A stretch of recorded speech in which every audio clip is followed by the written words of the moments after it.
Kamalnath was in a room.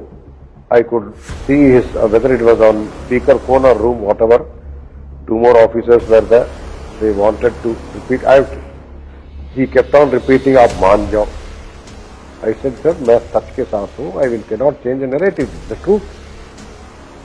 He told me कि लोग बाग राहुल गांधी के पेशाब पीने के लिए तैयार होते हो, आप इतना छोटा सा फेवर नहीं कर सकते।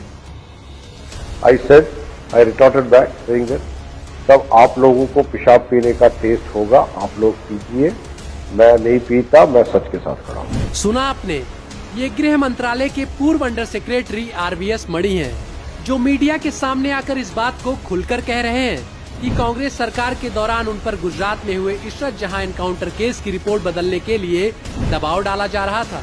इतना ही नहीं, कमलनाथ ने केंद्रीय मंत्री रहते हुए उनसे ये तक कहा था कि आतंकी इशरत जहां को अपनी रिपोर्ट में निर्दोष साबित करो और मोदी को इस केस में फंसाओ।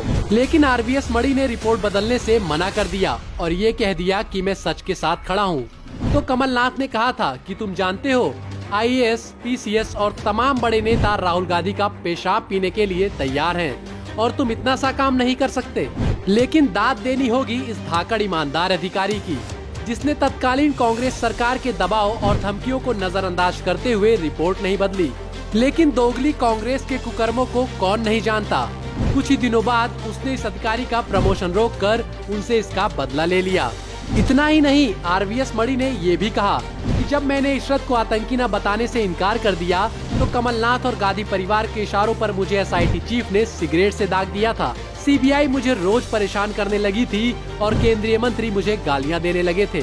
और ये सब कोई हवाई बातें नहीं है, बल्कि ये बात RVS मणि ने अपनी किताब भगवा आतंक एक षड्यंत्र में लिखी है, जिसे आप गूगल पर जाकर पढ़ सकते हैं। अब जरा सोचिए कि मोदी जी को बदनाम करने के लिए कांग्रेस ने कितने घिनौने पाप किए हैं।